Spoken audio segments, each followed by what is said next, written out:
Roma, año 96 de nuestra era. La ciudad contenía el aliento. Pero no era el silencio reverente que reina en los templos. Era el silencio previo a la tormenta. El silencio de un depredador acechando a su presa. El aire, impregnado de la humedad fría de octubre y del olor a toba mojada, parecía electrificado por el miedo y una esperanza contenida, casi criminal. Hacía apenas un momento, en sus propios aposentos de la colina del Palatino, se había extinguido la vida del emperador Domiciano, el último de la dinastía Flavia. Su reinado de 15 años, que comenzó con esperanzas, se había convertido en una interminable noche polar de paranoia, delaciones y ejecuciones. Lo habían apuñalado como a una bestia salvaje, y la noticia, extendiéndose por las calles de mármol como un incendio forestal, provocaba en unos júbilo y en otros un pánico aterrador. El Senado, humillado y desangrado por décadas de represión, proclamó apresurada, casi convulsivamente, como nuevo príncipe al anciano y sin hijos Marco Cosello Nerva. Fue una solución de compromiso, una medida temporal y un intento desesperado de evitar el caos y una nueva guerra civil, cuyo fantasma ya se cernía sobre las 7 colinas. En los últimos años del reinado de Domiciano, Roma se había convertido en un teatro de sombras, donde cada susurro podía significar una delación y cada frase imprudente una sentencia de muerte. El emperador, hijo menor del deificado Vespasiano y hermano del popular Tito, había comenzado su andadura como un gobernante prometedor, pero gradualmente se sumió en un abismo de suspicacia que degeneró en una tiranía sangrienta. Exigía ser llamado Señor y Dios, que en latín suena Dominus et Deus. Sus estatuas de oro y plata inundaron el Capitolio, ofendiendo la tradicional moderación romana. El Senado fue privado de toda influencia real, convirtiéndose en un dócil instrumento para la legalización de las represiones. En la sala de la curia, los senadores se sentaban con rostros de piedra, temiendo cruzar la mirada con sus vecinos, pues no sabían cuál de ellos escribiría una delación esa misma noche. La atmósfera en la ciudad era sofocante. Los aristócratas evitaban las reuniones públicas, y los filósofos, como el famoso estoico Epicteto, eran expulsados de Roma como portadores de un peligroso libre pensamiento, capaz de poner en duda la divinidad del poder. Una red de delatores profesionales, conocidos como delatores, envolvía todas las capas de la sociedad, convirtiendo a los amigos en enemigos y a los parientes en acusadores. Estas personas, que recibían una parte de los bienes confiscados de sus víctimas, eran un verdadero tumor canceroso en el cuerpo del Estado. Su actividad destruía el tejido mismo de la sociedad romana, su fundamento, llamado fides, es decir, la confianza, que era la base de todas las relaciones sociales y comerciales.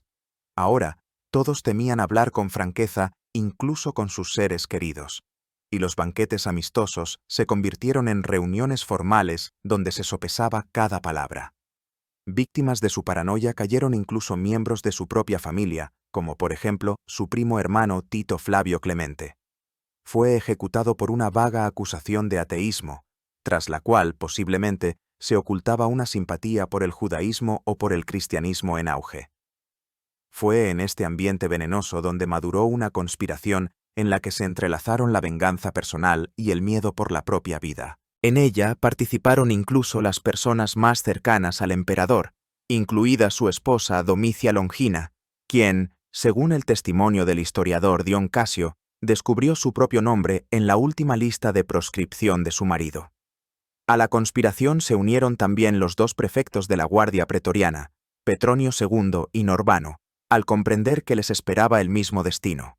El asesinato fue perpetrado con audacia y crueldad. El administrador de las fincas imperiales, Estéfano, simulando una herida en el brazo y llevándolo en cabestrillo durante varios días para adormecer la vigilancia de la guardia, introdujo una daga bajo el vendaje. Al entrar en los aposentos con el pretexto de informar sobre una conspiración, entregó al emperador un rollo y, mientras éste leía, le asestó el primer golpe en la ingle. Domiciano, herido, que poseía una enorme fuerza física, entabló una lucha desesperada, pero inmediatamente se abalanzaron sobre él otros conspiradores que habían salido de su escondite. Lo remataron con 7 puñaladas. Y así, el tirano cayó. El Senado votó inmediatamente por la Damnatio Memoriae, que significa la maldición de la memoria. Fue un ritual de olvido total, un acto jurídico y simbólico de borrar a un hombre de la historia. No fue simplemente el derribo de estatuas. El nombre de Domiciano fue meticulosamente borrado de la piedra en monumentos por todo el imperio, desde Britania hasta Egipto. Su nombre fue eliminado de los documentos oficiales y de las actas del Senado, sus retratos destruidos, sus monedas fundidas. Incluso las inscripciones privadas donde se mencionaba al odiado emperador debían ser alteradas. Fue un intento de borrar 15 años de historia, pero el vacío de poder resultó no menos aterrador que la propia tiranía. La Guardia Pretoriana, la élite del ejército romano, mimada por las generosidades de Domiciano, quien les había aumentado el sueldo en 1/3 y a menudo los había conducido personalmente a la batalla, no tenía intención de perdonar el asesinato de su patrón. Los guardias miraban al nuevo príncipe, Nerva, con franco desprecio. Para ellos, no era más que un emperador senatorial, un anciano sin autoridad militar y sin hijos, lo que hacía su posición tan precaria como un castillo de naipes. Pronto, sus murmuraciones se convirtieron en una rebelión abierta. En otoño del año 97, los guardias, bajo el furioso liderazgo de su prefecto, Casperio Eliano, rodearon el palacio imperial. La escena estuvo llena de un dramatismo humillante. Nerva, viejo y débil, intentó apelar a su conciencia, desnudó su cuello y ofreció su vida a cambio del orden, pero los guardias fueron inflexibles. Exigían sangre, es decir, la entrega de los conspiradores que se habían atrevido a levantar la mano contra el divino Flavio. Nerva fue quebrado. Los asesinos de su predecesor, a quienes había intentado proteger, fueron capturados y despedazados, y la autoridad del propio príncipe fue pisoteada en el polvo del foro. Casperio Eliano obligó al emperador a agradecer públicamente a la Guardia por este acto de justicia, convirtiendo al gobernante del mayor imperio del mundo en una patética marioneta. En este momento de humillación, en el silencio de los despachos del Palacio del Palatino, el anciano emperador tomó una decisión que cambiaría para siempre la trayectoria del Imperio romano. Comprendió que no necesitaba simplemente un heredero. Necesitaba un escudo, una espada y una voluntad inquebrantable encarnada en un solo hombre. Necesitaba a alguien que infundiera temor a los pretorianos y respeto a las legiones, que pudiera con su reputación y su fuerza cimentar la tambaleante estructura del poder. Y su mirada se dirigió lejos de las intrigas de la ciudad eterna, hacia el norte, hacia las brumosas fronteras del imperio, hacia el limes del Rin. Allí, en las duras condiciones de una amenaza militar constante, comandaba las legiones el gobernador de la Germania Superior. Era un hombre de mediana edad, con un rostro curtido por los vientos de campaña y una reputación de soldado impecable y comandante justo. No era nativo de Italia. Sus antepasados provenían de la lejana provincia de Hispania. No pertenecía a la más antigua aristocracia romana. Pero por sus venas corría acero, templado en los campos de batalla, y su nombre ya se pronunciaba con respeto en las tiendas de los legionarios desde Britania hasta Siria.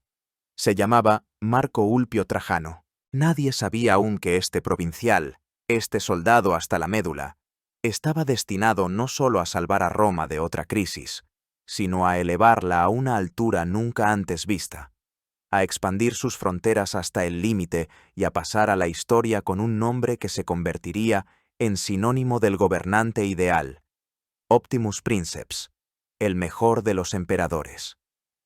Este es el relato de su vida, de sus guerras, de sus grandes hazañas y de la época que quedará para siempre en la memoria de la humanidad, como la Edad de Oro de Roma.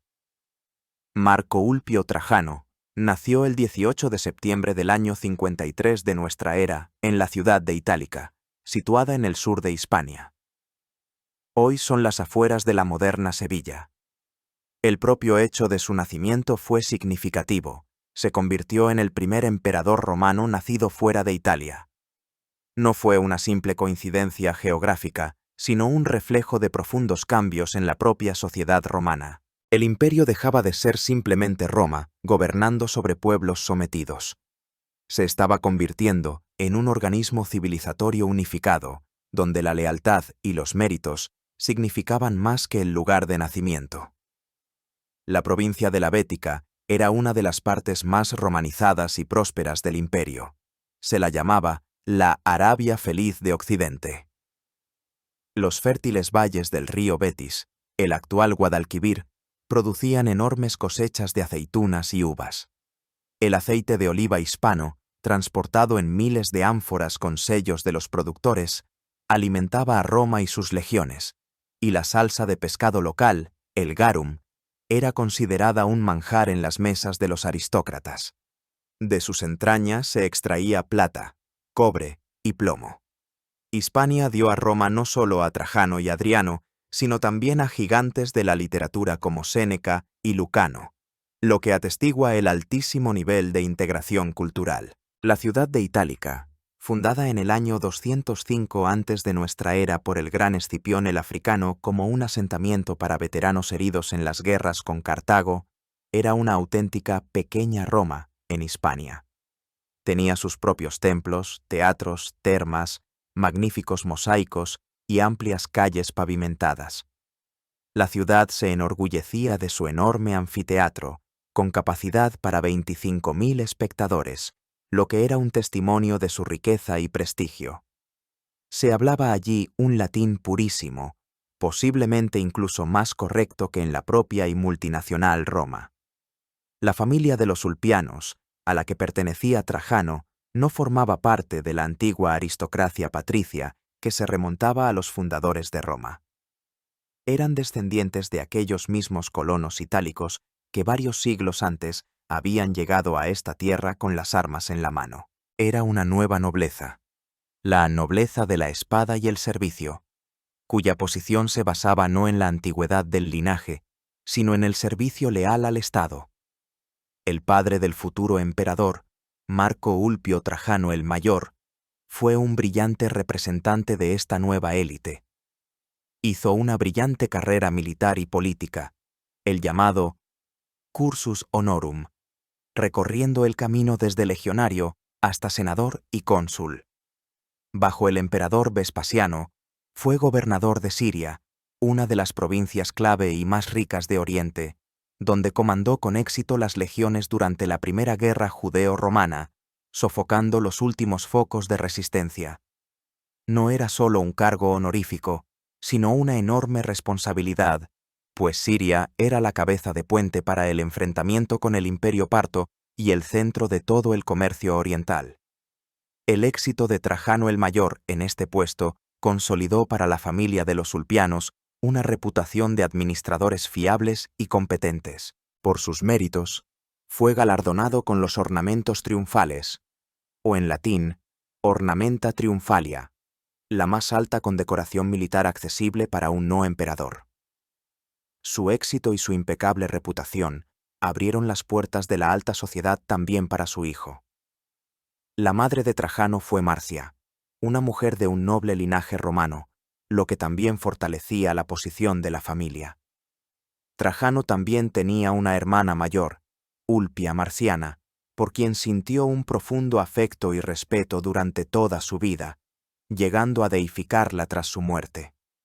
La infancia del futuro emperador transcurrió en una atmósfera de orgullo por el nombre romano, de valor militar y de comprensión de que el camino hacia la cima pasaba por un servicio diligente y honesto.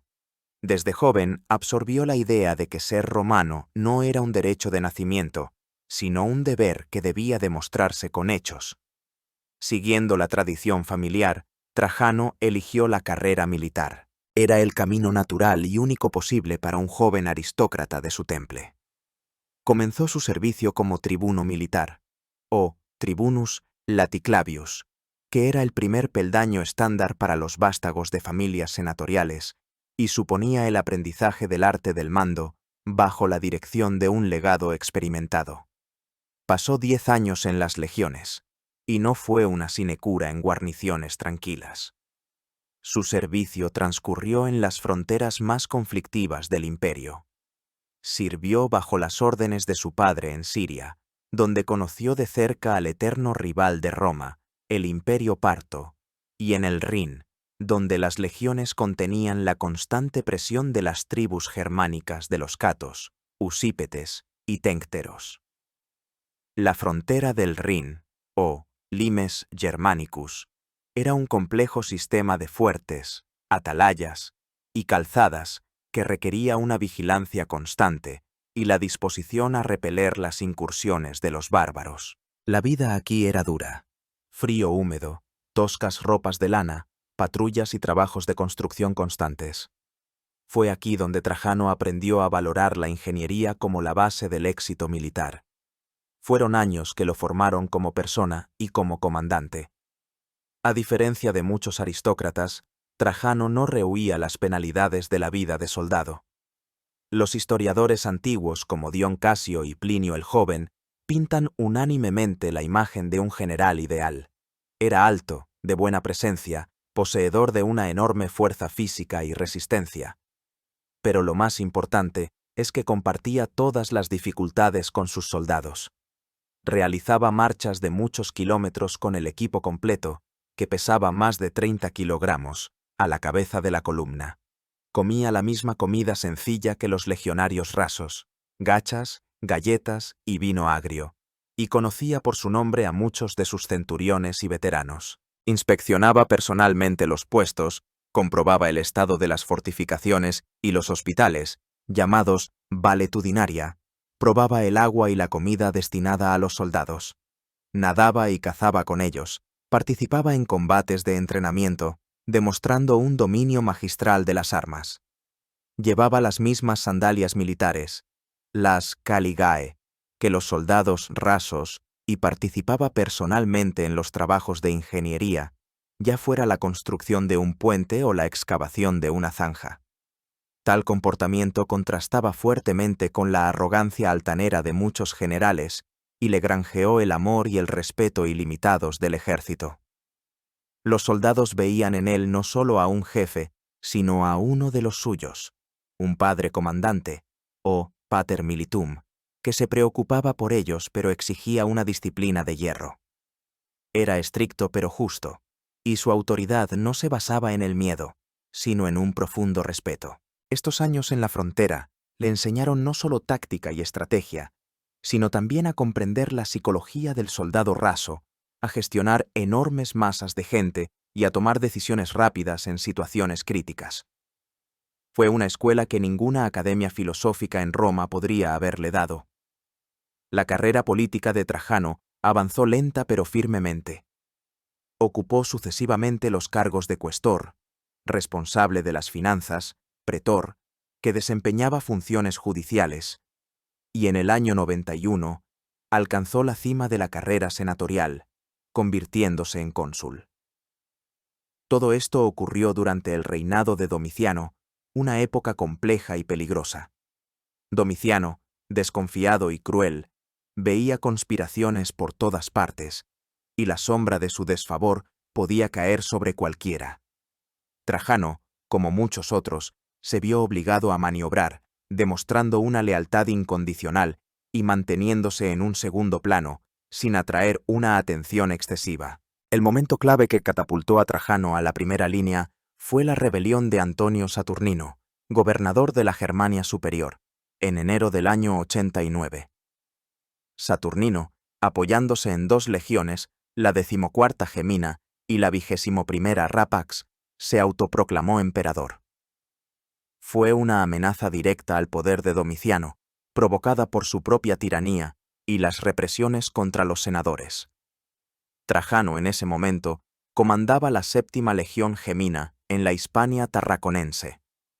Al recibir la orden, partió sin dudar con sus tropas para sofocar la revuelta. Marchó a marchas forzadas hacia el Rin, a través de los Pirineos y la Galia. Sin embargo, cuando llegó, la rebelión ya había sido sofocada por las tropas leales a Domiciano bajo el mando del gobernador de la Germania Inferior, Aulo Bucio Lapio Máximo. Un deshielo repentino provocó la crecida del Rin, lo que impidió que los aliados germanos de Saturnino acudieran en su ayuda, y la revuelta fue rápidamente aplastada. La rebelde 21ª Legión Rapax fue enviada más tarde a Panonia, donde fue casi completamente aniquilada en combates con los sármatas, lo que sirvió de lección a todo el ejército. Aunque Trajano no llegó a participar en la batalla, el mero hecho de su rápida reacción y su lealtad incondicional, en latín, fides, no pasó desapercibido. Domiciano, que siempre valoró la lealtad en el ejército, especialmente después de tal conmoción, recordó al enérgico hispano. Este suceso enseñó a Domiciano dos cosas: a no confiar en gobernadores que mandaran más de una legión y a valorar a hombres como Trajano. Como recompensa por su lealtad, Trajano recibió el nombramiento para uno de los cargos de mayor responsabilidad en el imperio. Se convirtió en gobernador de la Germania Superior, la misma provincia donde acababa de estallar la revuelta. Era una señal de la más alta confianza. Domiciano le encargó fortalecer la frontera del Rin y mantener a raya a las legiones que no se consideraban del todo fiables. Fue en este puesto, en Mogontiacum, la actual Maguncia, lejos de Roma, donde a Trajano le sorprendería la noticia que cambiaría su vida. Así terminó una era, y Roma se detuvo en una tensa espera. En el año 97, la ciudad era como un volcán inactivo. La erupción de la tiranía de Domiciano había cesado, pero bajo la fina corteza del gobierno senatorial de Nerva bullía una lava incandescente. El viejo emperador, puesto en el trono como una figura temporal, se dio cuenta con horror de que su poder era efímero. El ejército, especialmente la guardia pretoriana, lo despreciaba por su debilidad, y en el Senado ya comenzaban los juegos de poder por el derecho a la sucesión. Nerva, un jurista y administrador experimentado, pero no un soldado, comprendió que no necesitaba simplemente un sucesor, necesitaba un salvador. Su mirada, llena de desesperación y esperanza, se dirigió lejos al norte, donde en las orillas del Rin se encontraba un hombre cuya reputación era más fuerte que los muros de cualquier ciudad. La elección estaba hecha. El reinado de Nerva estuvo empañado desde el principio por su principal debilidad: la falta de apoyo del ejército. Los pretorianos, la guardia personal del emperador, acostumbrados a la generosidad y la mano de hierro de Domiciano, miraban al anciano senador con un desprecio mal disimulado. No habían olvidado ni perdonado el asesinato de su patrón. En otoño del año 97, su descontento estalló en una rebelión abierta. Bajo el liderazgo de su prefecto, Casperio Eliano, los pretorianos rodearon el palacio imperial en el Palatino. Su exigencia era un ultimátum: que les entregaran para su ejecución a Petronio II y a Partenio, los organizadores de la conspiración contra Domiciano, a quienes Nerva había tomado bajo su protección. La situación era crítica. Nerva no tenía fuerzas para oponerse a su propia guardia. Intentó apelar a su conciencia, incluso ofreció su cuello a sus espadas, pero todo fue en vano. Al final, el emperador se vio obligado a una humillante capitulación. Los conspiradores fueron arrastrados fuera del palacio y despedazados a la vista de toda Roma. Además, Casperio Eliano obligó a Nerva a pronunciar un discurso de agradecimiento público en el que elogiaba a los pretorianos por su lealtad y justicia. Fue una vergüenza imborrable. El poder del emperador, su autoridad, quedó destruido. Todos en Roma comprendieron que el príncipe era solo una marioneta en manos de soldados armados. Nerva se dio cuenta de que sin el apoyo de las legiones, sus días, y quizás sus horas, estaban contados. Necesitaba urgentemente un heredero con una reputación militar impecable, un hombre cuyo solo nombre hiciera temblar a los pretorianos. En esta situación desesperada, Nerva recurrió a una genial jugada política que definiría el destino de Roma durante los siguientes 100 años. fue el principio de la adopción del mejor. En lugar de transmitir el poder por lazos de sangre, lo que a menudo llevaba al trono a gobernantes indignos como Calígula o Nerón, decidió elegir al hombre más digno del imperio y convertirlo en su hijo y cogobernante. Esta idea no era completamente nueva, pues Augusto había adoptado a Tiberio, pero fueron Nerva y Trajano quienes la convirtieron en un sistema funcional que dio lugar a la época de los 5 emperadores buenos. Fue una renuncia al principio dinástico en favor de la meritocracia, es decir, el gobierno por méritos. La elección recayó en Trajano. No fue una decisión espontánea. Trajano era conocido como un talentoso general, popular entre las tropas, respetado en el Senado por los méritos de su padre, y, lo que no era menos importante, comandaba una poderosa agrupación de tropas en el estratégicamente importante Frente Germano. Su candidatura era ideal. Probablemente, en la elección de Nerva, también influyó un grupo de senadores influyentes, la llamada facción hispana, a la que pertenecían figuras como Lucio Licinio Sura, amigo íntimo de Trajano, que se convertiría en su principal consejero. Además, Trajano no tenía hijos propios, lo que excluía el establecimiento inmediato de una nueva dinastía y subrayaba el carácter meritocrático de la elección.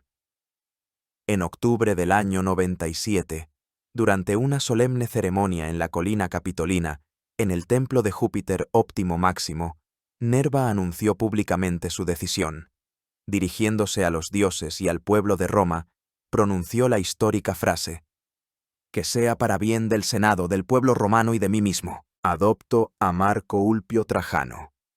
Inmediatamente le confirió a Trajano el título de César, y luego el de Augusto, y también le otorgó el poder tribunicio, convirtiéndolo de hecho en su cogobernante.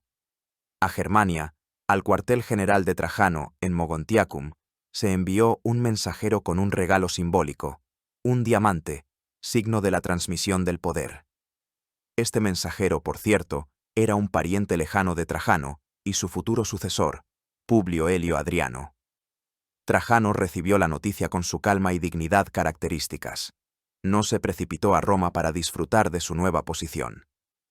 Se quedó en su puesto, demostrando que la seguridad de las fronteras era para él más importante que los honores de la capital. Este gesto fue apreciado por todos. Demostró que el nuevo heredero era un hombre de deber, no de vanagloria. Su primera orden en su nuevo estatus fue una disposición que mostró su mano de hierro. Convocó a Germania al prefecto de los pretorianos, Casperio Eliano, y a los cabecillas del motín, supuestamente para un nuevo nombramiento o para rendir cuentas. Los pretorianos, no atreviéndose a desobedecer una orden directa del emperador cogobernante, que ahora poseía la plenitud del poder militar, el Imperium Maius, llegaron al Rin. Allí, sin mucho ruido, fueron destituidos de sus cargos y ejecutados. Con este único golpe, Trajano vengó la humillación de Nerva, restauró la disciplina y mostró a todo el imperio quién era ahora el verdadero poder. La guardia pretoriana fue sometida. La crisis había pasado. El 28 de enero del año 98, el anciano Nerva falleció de un derrame cerebral después de solo 16 meses de reinado. El Senado, sin la menor vacilación, confirmó los poderes de Trajano como gobernante único. La noticia de la muerte de su padre adoptivo sorprendió a Trajano en el mismo lugar, en la frontera germana, y de nuevo no mostró ninguna prisa. En lugar de partir inmediatamente hacia la capital en busca de honores, dedicó casi 2 años a inspeccionar los limes del Rin y del Danubio. Fue una decisión sabia y visionaria. Demostraba al Senado y al pueblo que su prioridad era la seguridad del imperio. Se familiarizó personalmente con la situación en las provincias fronterizas más importantes, dejando claro que su gobierno se basaría en el conocimiento de la situación real y no en los rumores de palacio. Durante este tiempo, fundó nuevos asentamientos para veteranos, como Ulpia Noviomagus, la actual Nimega, y Colonia Ulpia Traiana, o Xanten. Reorganizó el sistema de defensa, dividiendo la provincia de Germania en superior e inferior. Fortaleció la frontera, creando los llamados Agri Decumates, una región entre los cursos superiores del Rin y el Danubio, protegida por una cadena de fuertes. Firmó alianzas con tribus fronterizas, comprobó la preparación de las legiones e impuso el orden en la administración provincial. Su lento y concienzudo viaje a Roma fue una marcha triunfal, pero no en el sentido militar, sino en el administrativo. Impuso el orden, resolvió disputas, nombró funcionarios competentes. Cuando en otoño del año 99 Trajano finalmente entró en Roma, fue recibido como un salvador. Pero también aquí se comportó con modestia, lo que terminó por conquistar los corazones de los romanos. En lugar de entrar en la ciudad en un carro acompañado de un suntuoso séquito, entró en la capital a pie, saludando a senadores y ciudadanos de a pie. Estrechaba la mano de conocidos, se detenía para hablar con veteranos. Su esposa, Pompeya Plotina, una mujer conocida por su modestia e inteligencia, al subir las escaleras del Palacio Imperial, se volvió hacia la multitud y dijo: «Entro aquí tal como desearía salir de aquí». Estas palabras, llenas de modestia y dignidad, recorrieron toda la ciudad. Pronto se unieron a la pareja imperial la hermana de Trajano, Ulpia Marciana, junto con su hija Matidia. Todas ellas llevaban un estilo de vida modesto, que contrastaba fuertemente con el lujo y la depravación de las cortes anteriores, fortaleciendo la imagen del emperador como el primero entre iguales. Roma respiró aliviada. Había terminado la era del miedo y la incertidumbre. Había ascendido al trono un hombre que combinaba la fuerza de un guerrero, la sabiduría de un administrador y la modestia de un ciudadano. Comenzaba la era de Trajano. Roma contuvo el aliento. Un soldado, un hombre de campamentos y campos de batalla, había ascendido a la colina del Palatino. La ciudad, cuya memoria guardaba las cicatrices de los caprichos de Calígula, la crueldad de Nerón y la paranoia de Domiciano, observaba con ansiedad al nuevo soberano. ¿Sería otro tirano que gobernaría con la espada y el miedo? ¿O acaso la capital, finalmente, había tenido suerte? La respuesta que dio Trajano superó las expectativas más audaces. No comenzó con proscripciones y ejecuciones, sino con un trabajo meticuloso e incansable para restaurar el Estado, revelándose no solo como un gran general, sino como el más sabio de los administradores, cuya actividad definiría durante siglos el ideal del buen emperador. El primer y más importante paso de Trajano fue restaurar las relaciones normales con el Senado. Comprendía que la estabilidad del imperio dependía de la cooperación armoniosa entre el príncipe y la aristocracia.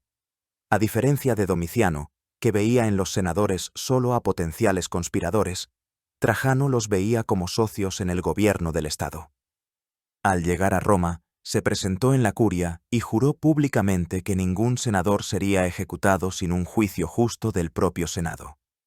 Fue una garantía de seguridad inaudita para una clase acostumbrada a vivir en constante temor. Renunció ostensiblemente a los servicios de los delatores, que habían sido una verdadera plaga bajo sus predecesores. Además, los más odiosos de ellos fueron arrestados, embarcados en naves destartaladas y poco fiables y abandonados en alta mar a merced de las olas. Este gesto fue a la vez simbólico y extremadamente popular entre el pueblo.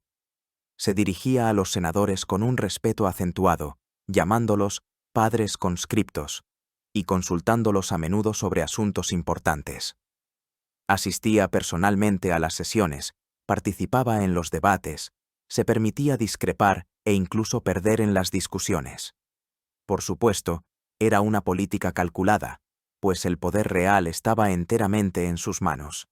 Pero la forma misma, el estilo de comunicación, creaba la ilusión de una república restaurada, lo que halagaba enormemente a la aristocracia senatorial. Su amigo Plinio el Joven, en su panegírico a Trajano, describía con entusiasmo cómo el emperador instaba a los senadores a la libertad de opinión, diciendo: «Hablad con audacia, pues estoy aquí para escuchar». En respuesta a esto, en el año 100, el Senado le confirió el título honorífico de Optimus Princeps, que significa el mejor de los gobernantes. que nadie antes que él había ostentado. Este título, a diferencia de los apodos victoriosos como Germánico o Dácico, no hablaba de sus éxitos militares, sino de sus virtudes cívicas. Se convirtió en parte de su titulatura oficial y se acuñó en las monedas. Una de las iniciativas más destacadas y visionarias de Trajano fue el programa conocido como Alimenta, que literalmente se traduce como alimentos o sustento. Fue, en esencia, el primer sistema estatal de la historia de apoyo social e inversión a largo plazo. La esencia del programa era genial en su sencillez y doble beneficio. El Estado creaba fondos especiales de los que se concedían préstamos a largo plazo y a bajo interés, generalmente al 5% anual, a pequeños y medianos terratenientes de Italia. La garantía era la propia tierra. Esto permitía a los agricultores invertir en sus explotaciones, mejorar el cultivo de la tierra, comprar nuevos aperos y ganado, lo que estimulaba la producción agrícola en toda Italia, que para entonces había comenzado a ceder terreno a provincias más fértiles como Egipto y África. Esta medida también estaba dirigida a combatir la crisis demográfica y la caída de la natalidad entre la población itálica, considerada la columna vertebral del ejército y del Estado. Pero lo principal era otra cosa. Los intereses que los terratenientes pagaban por estos préstamos no volvían al tesoro imperial, sino que se destinaban a los municipios locales. Este dinero se destinaba a pagos mensuales para el mantenimiento y la educación de los niños de familias pobres, así como de los huérfanos. De esta manera, Trajano resolvía varias tareas a la vez. En primer lugar, luchaba contra la pobreza y la despoblación, asegurando el sustento y dando una oportunidad de futuro a la capa más vulnerable de la población.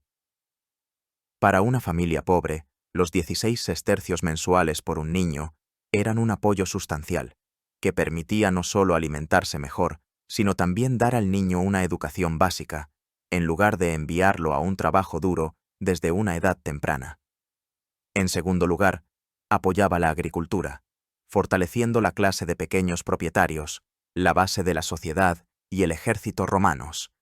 Y en tercer lugar, educaba a futuros ciudadanos y soldados, invirtiendo en el capital humano y preocupándose de que el imperio siempre tuviera reclutas sanos e instruidos para las legiones y contribuyentes para el tesoro. La escala del programa era enorme, abarcaba decenas de ciudades en toda Italia.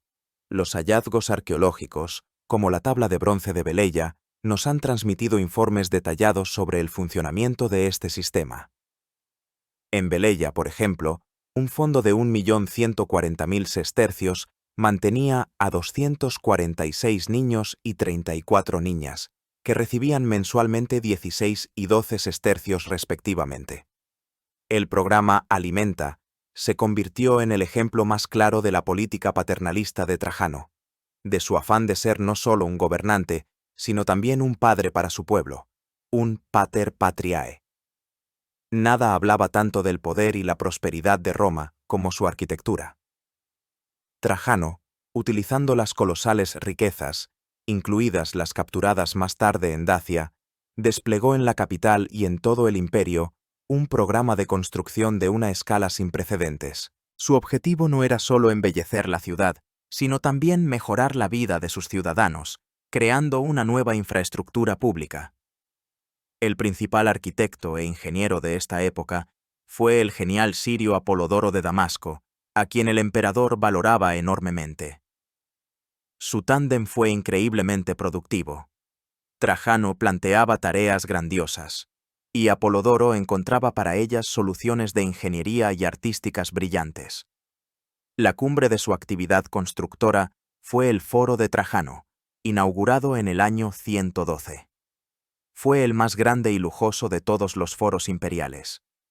Para hacerle sitio, los trabajadores realizaron un verdadero milagro de la ingeniería. Demolieron parte de la ladera de la colina del Quirinal, con una altura de casi 40 metros. El foro en sí era una plaza gigantesca, rodeada de columnatas y pavimentada con mármol blanco. En el centro se alzaba una estatua ecuestre dorada del emperador. La plaza estaba cerrada por la grandiosa Basílica Ulpia, Era un enorme edificio de 5 naves, decorado con mármoles de colores y relieves, que servía para reuniones de negocios y sesiones judiciales. Detrás de la basílica se encontraban 2 bibliotecas, una para rollos griegos y otra para latinos, y entre ellas, como centro semántico y compositivo de todo el conjunto, se alzaba la famosa columna de Trajano. Esta columna, inaugurada en el año 113, es un monumento único, sin análogos en el arte mundial.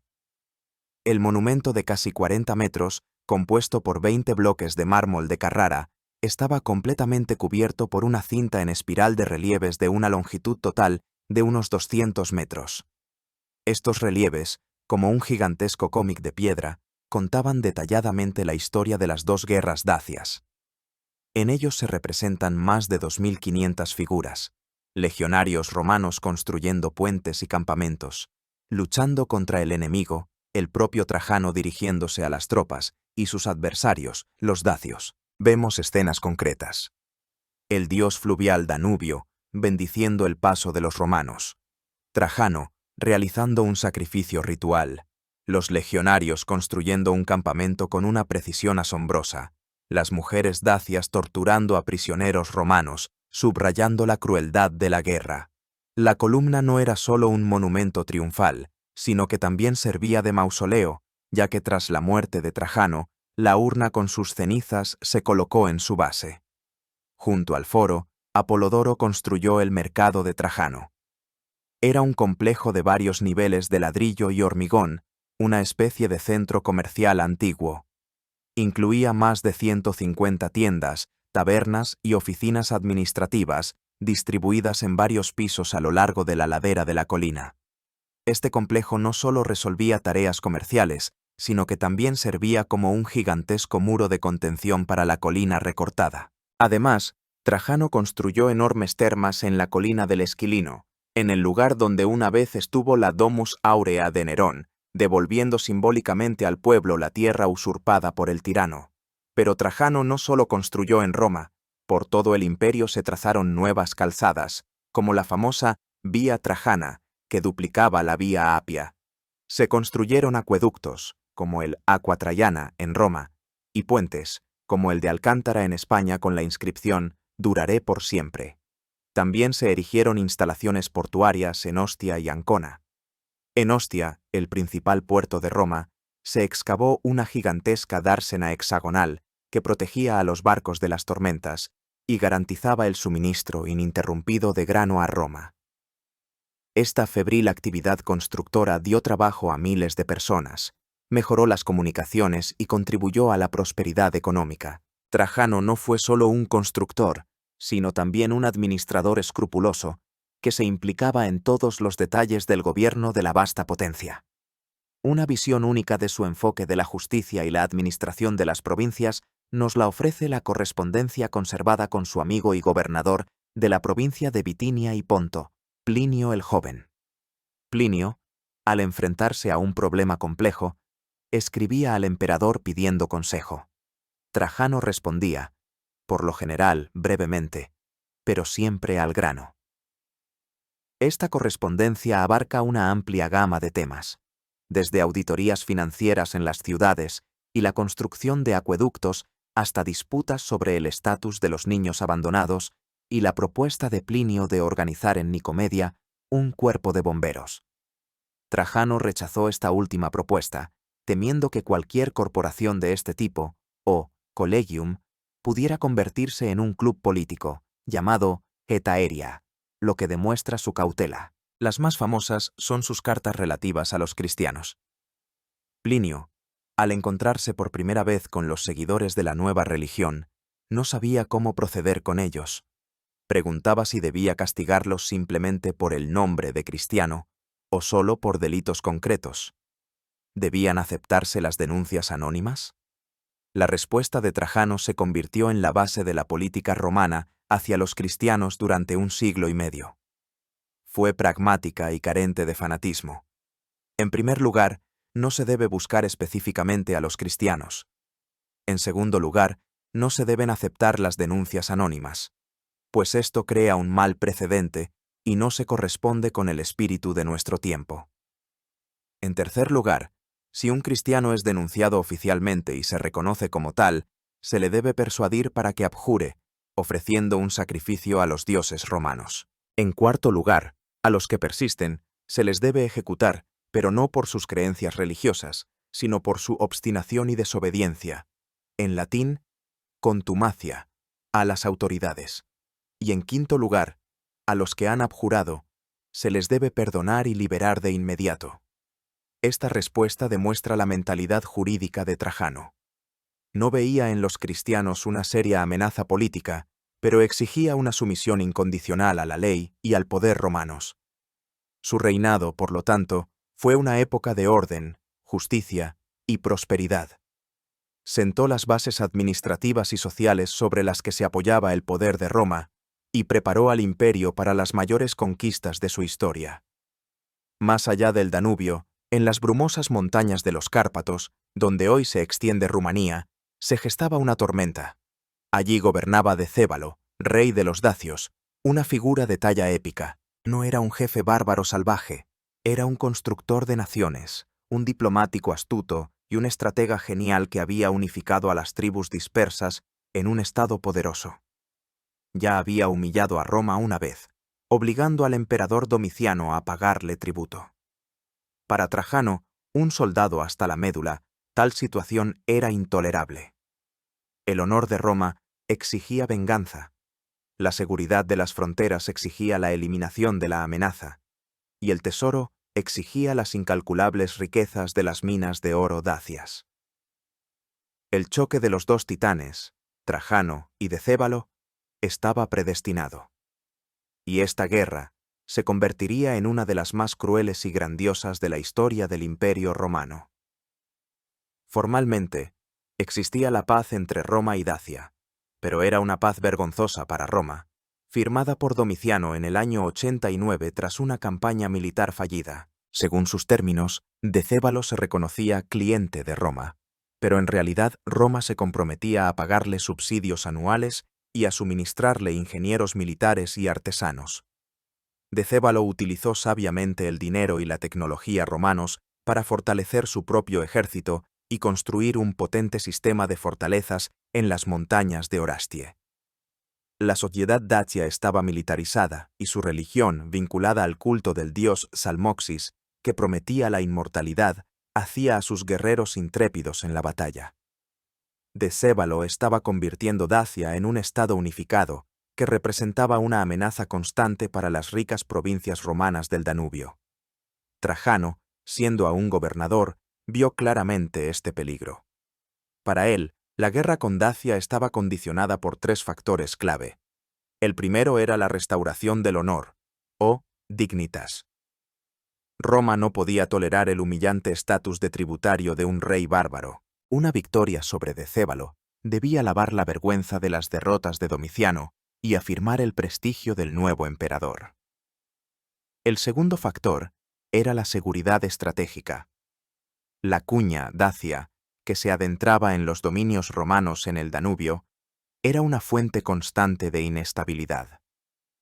Decébalo podía en cualquier momento cortar las vitales comunicaciones terrestres entre las partes occidental y oriental del imperio. La sumisión total de Dacia debía asegurar la frontera durante muchas décadas, y el tercer factor, no menos importante, era el beneficio económico. Dacia era fabulosamente rica en recursos naturales, principalmente oro y plata. Trajano, que planeaba grandiosos proyectos de construcción y programas sociales, necesitaba dinero. La captura de las minas dacias podría resolver los problemas financieros de Roma durante muchos años. La preparación para la guerra comenzó prácticamente inmediatamente después de la llegada de Trajano al poder. En la frontera del Danubio se concentraron enormes fuerzas, hasta 15 legiones, lo que constituía casi la mitad de todo el ejército romano. Entre ellas, había unidades tan gloriosas como la primera legión Minervia, la cuarta legión Flavia Félix, la quinta Macedónica y la 13ª Gemina. Se construyeron calzadas, se erigieron campamentos fortificados, se acumularon provisiones y máquinas de asedio. Roma se preparaba para el enfrentamiento decisivo. En la primavera del año 101, Trajano condujo personalmente a sus legiones a través del Danubio. Para llevar a cabo el cruce de un ejército gigantesco, los ingenieros romanos construyeron dos enormes puentes de pontones. La invasión romana avanzó en dos columnas principales, que debían unirse en el interior del territorio enemigo. Decébalo no esperó pasivamente al enemigo. Era un maestro de la guerra de guerrillas y las emboscadas. La batalla decisiva tuvo lugar en el paso de montaña de Tapae, cerca de las Puertas de Hierro de Transilvania. La batalla fue increíblemente encarnizada. Los dacios, armados con sus terribles espadas de dos manos, las falx, que cortaban fácilmente las armaduras y escudos romanos, lucharon con un coraje desesperado. Los romanos, para contrarrestar esta arma, se vieron obligados a modernizar su equipo sobre la marcha.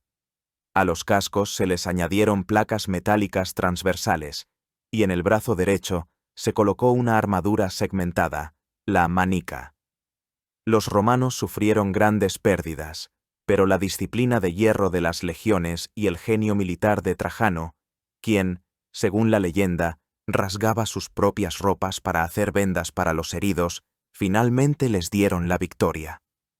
Tras la derrota de Tapae, Decébalo intentó un contraataque. En el invierno de los años 101 y 102, cuando el Danubio se congeló, cruzó el río con tribus aliadas de roxolanos e invadió la provincia de Moesia, con la esperanza de distraer a Trajano de su capital. Pero el emperador trasladó rápidamente parte de sus tropas al sur y, en feroces combates, incluida una batalla nocturna, derrotó al ejército dacio.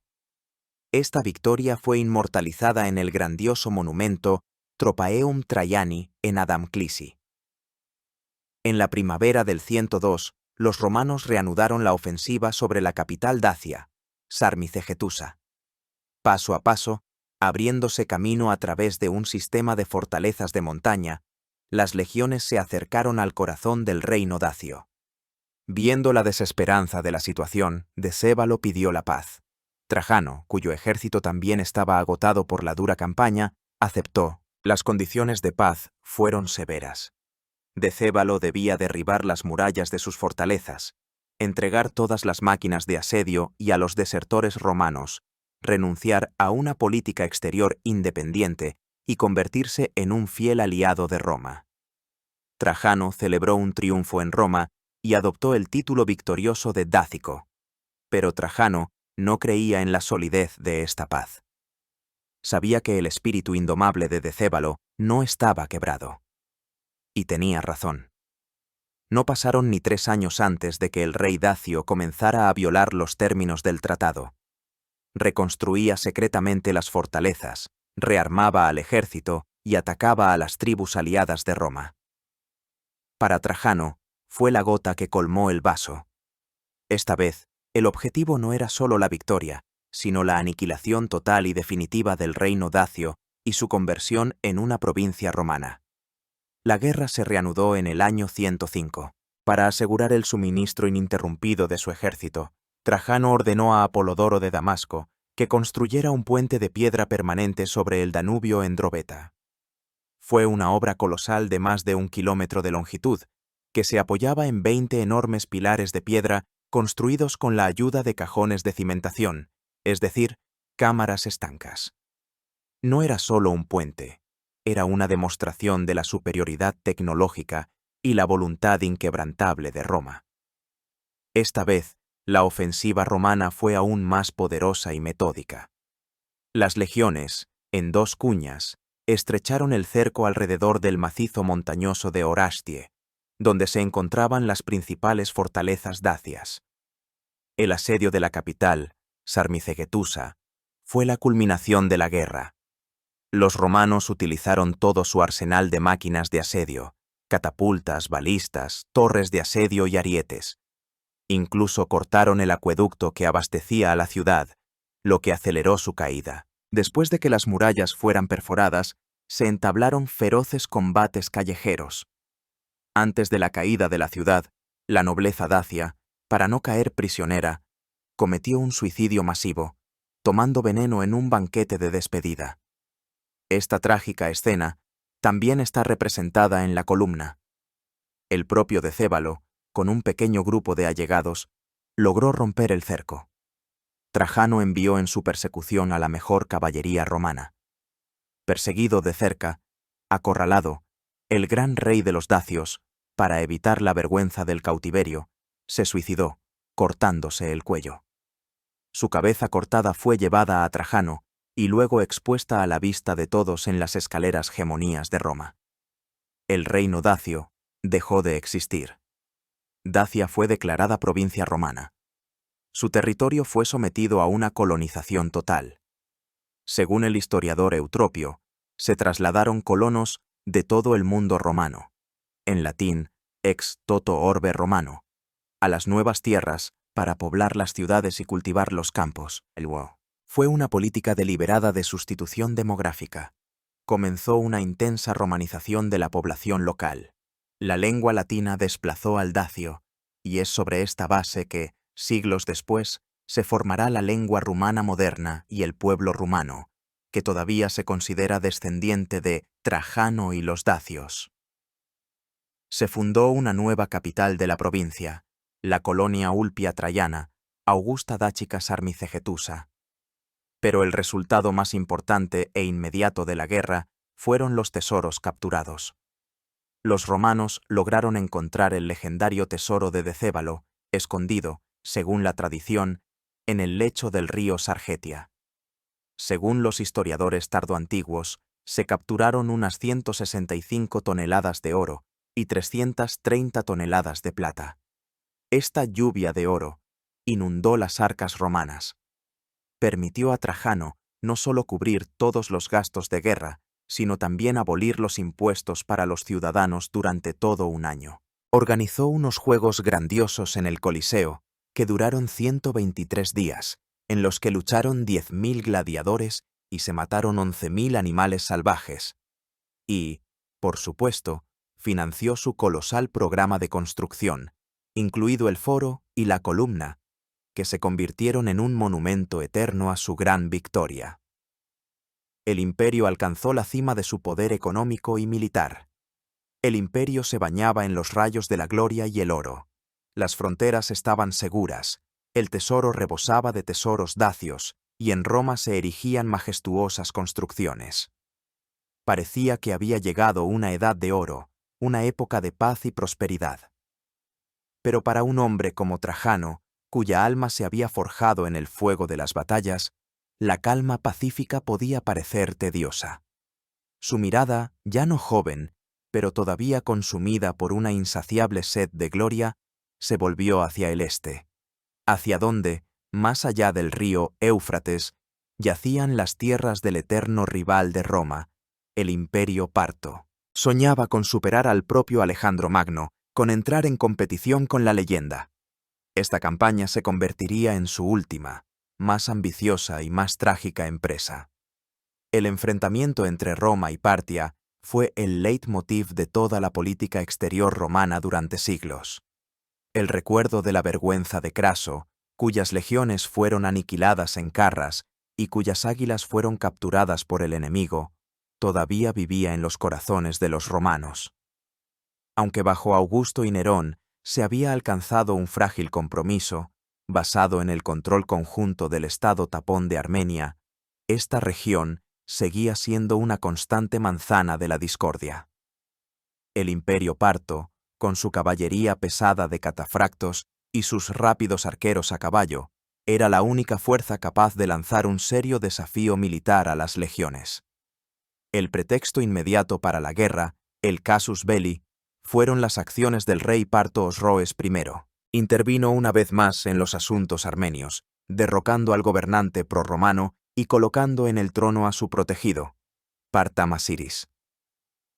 Para Trajano, esto fue una violación directa de los acuerdos y un desafío a la autoridad de Roma.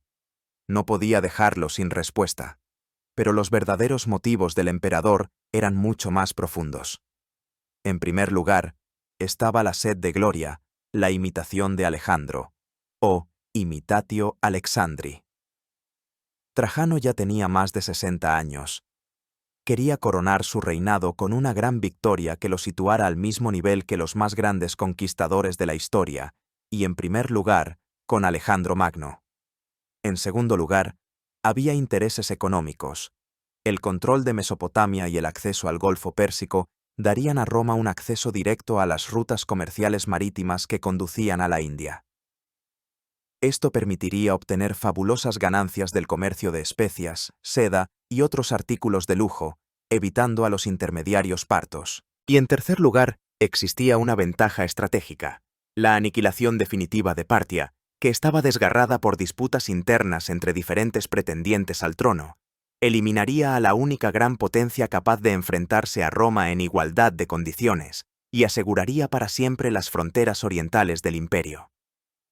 En el año 113, tras una cuidadosa preparación, Trajano, al frente de un enorme ejército, se dirigió al este. Fue una campaña de la que ya no regresaría. La campaña comenzó con un éxito abrumador. En el año 114, Trajano invadió Armenia. El protegido parto, Partamasiris, que se presentó en el campamento romano suplicando ser reconocido como rey, fue humillado, y poco después murió en circunstancias no aclaradas. Trajano, sin dudarlo, declaró a Armenia nueva provincia romana. Al año siguiente, el 115, las legiones romanas invadieron el norte de Mesopotamia, convirtiéndola también en una provincia. En invierno, mientras el ejército descansaba en Antioquía, se produjo un terrible terremoto que casi acaba con la vida del propio emperador. Se salvó saltando por la ventana de un edificio y se vio obligado a dormir al aire libre en el hipódromo durante varios días. Se consideró un mal presagio, pero ya nada podía detener a Trajano. En el año 116 comenzó la fase principal de la campaña. El ejército romano, dividido en dos, avanzó hacia el sur a lo largo de los ríos Tigris y Éufrates. La resistencia parta fue débil. Su estado estaba desgarrado por luchas internas. Cayeron una tras otra las antiguas ciudades de Babilonia y Seleucia. Finalmente, los romanos entraron en la capital de Partia, Ctesifonte. El rey Osroes huyó, dejando en manos de los romanos su trono de oro y a su hija. Trajano alcanzó el apogeo de su triunfo. Llevó a sus legiones hasta el Golfo Pérsico, más lejos de lo que había llegado ningún general romano antes que él. La leyenda cuenta que, de pie en la orilla y mirando un barco que navegaba hacia la India, el viejo emperador exclamó con amargura: «Si fuera más joven, sin duda navegaría hasta la India». El Senado en Roma le concedió en ausencia el título de pártico y se preparaba para unas celebraciones sin precedentes. Parecía que el sueño secular de conquistar Oriente se había hecho realidad. Pero fue precisamente en este momento cuando la brillante victoria comenzó a convertirse en polvo. Trajano repitió el error de muchos grandes conquistadores. Había avanzado demasiado rápido una distancia demasiado grande. Los territorios conquistados no estaban verdaderamente sometidos. Tan pronto como las legiones se marchaban, estallaban rebeliones a sus espaldas. Toda Mesopotamia se incendió. Las ciudades que hasta ayer se rendían sin luchar, ahora se rebelaban y masacraban a las pequeñas guarniciones romanas. Al mismo tiempo, como por una señal, estalló una rebelión a gran escala de los judíos de la diáspora, en Cirenaica, Egipto y Chipre, conocida como la Segunda Guerra Judeo-Romana o la Guerra de Quitos. La magnitud de esta rebelión fue aterradora. Los rebeldes, movidos por expectativas mesiánicas y el odio al poder romano, destruyeron templos, masacraron a la población griega y romana con una crueldad increíble. Esta rebelión desvió importantes fuerzas romanas que eran vitalmente necesarias en Mesopotamia. Trajano se encontró en una trampa. Sus líneas de suministro estaban cortadas y a su retaguardia ardía un incendio. Se vio obligado a retroceder, sofocando cruelmente las revueltas a su paso. Intentó salvar la situación colocando en el trono parto a un rey títere, Partamaspates, pero esta medida ya no podía cambiar nada. Durante el asedio de la rebelde ciudad de Hatra, situada en el desierto, el viejo emperador, que participaba personalmente en el asalto, estuvo a punto de morir. Su salud, minada por las penalidades de la campaña, el calor y, posiblemente, la malaria, comenzó a deteriorarse rápidamente.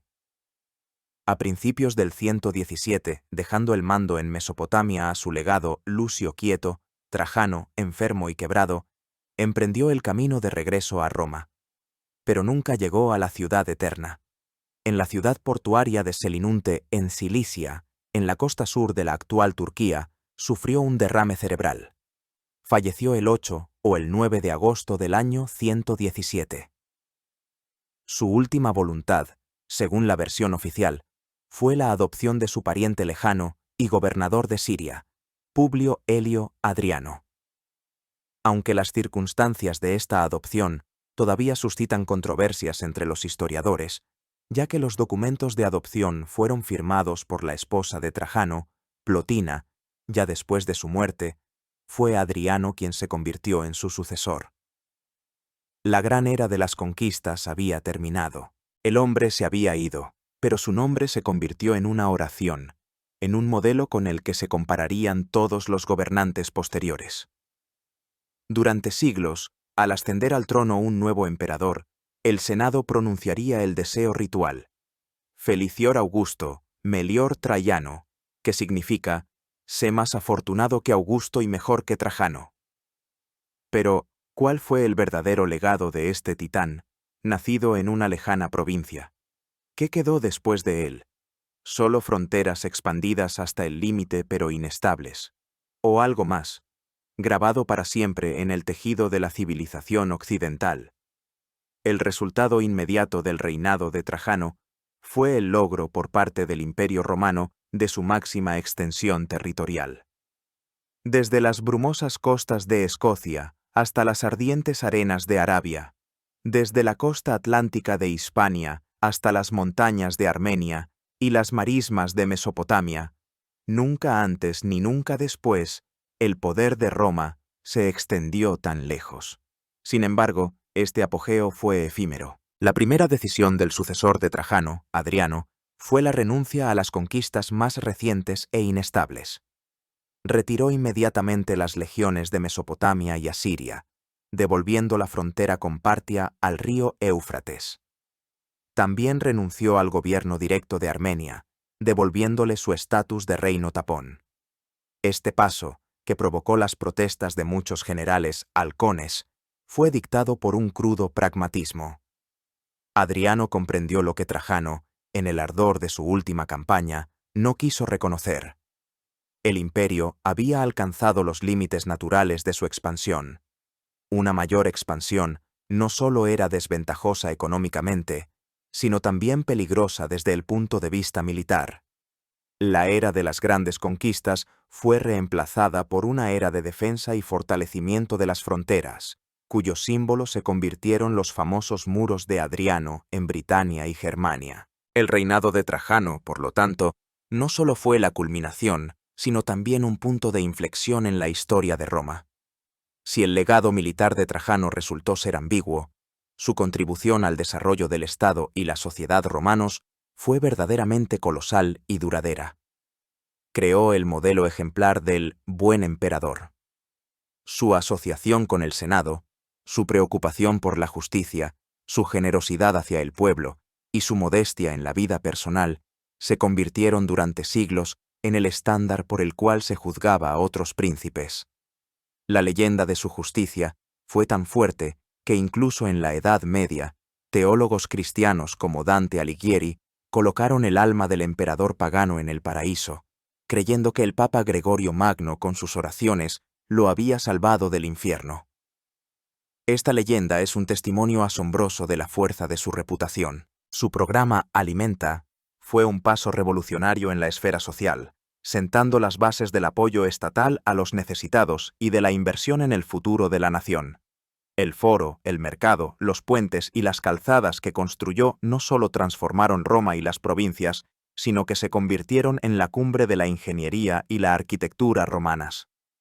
Su foro siguió siendo el centro de la vida pública de Roma durante siglos, y la columna de Trajano aún hoy se alza en el corazón de la ciudad eterna, siendo una fuente histórica invaluable y una obra maestra del arte. Siendo el primer emperador provincial, Trajano estableció definitivamente el principio de que el acceso al poder supremo estaba abierto a los hombres más dignos de todos los rincones del imperio, y no solo a los nativos de Italia. Esto fortaleció la unidad del Estado multinacional. Los historiadores evalúan su reinado de diferentes maneras. Algunos ven en él principalmente al último gran conquistador, la encarnación del espíritu imperial romano, cuya agresiva política exterior llevó al imperio a la cima de su poder. Otros, por el contrario, subrayan sus talentos como administrador, constructor y reformador, afirmando que fue precisamente su política interna la que hizo del siglo II la Edad de Oro de Roma. La verdad, como siempre, se encuentra en algún punto intermedio. Trajano fue un producto de su época, una época en la que la gloria del general todavía se consideraba la máxima virtud de un gobernante. Sus guerras dacias fueron crueles, pero estratégicamente necesarias y económicamente ventajosas. Su campaña, Parta, fue, probablemente, un acto de arrogancia imperial, un error nacido de un exceso de ambición. Pero incluso este fracaso no puede eclipsar 2 décadas de gobierno sabio y justo que trajeron al Imperio Romano un nivel sin precedentes de estabilidad, prosperidad y orden. La sombra de su colosal figura se proyectó sobre toda la historia posterior. Dejó tras de sí no solo provincias conquistadas, que podían perderse, ni solo oro, que podía malgastarse. Dejó tras de sí una idea. La idea de que el poder puede ser fuerte pero justo, y que un gobernante puede ser a la vez un guerrero temible y un padre solícito para su pueblo. Y mientras en el centro de Roma se alce su crónica de piedra, la espiral de la columna, apuntando a la eternidad, la memoria de Marco Ulpio Trajano, el soldado de Hispania, que se convirtió en el mejor de los emperadores, no se extinguirá. Les agradecemos por haber pasado este tiempo con nosotros, sumergiéndose en una de las épocas más fascinantes de la historia de la antigua Roma. Si les gustó este relato, por favor, apoyen nuestro canal. Sus me gusta, comentarios y suscripción son la mejor recompensa por nuestro trabajo y un estímulo para crear nuevas y aún más detalladas y fascinantes narraciones históricas. Hasta nuevos encuentros en las páginas de la historia.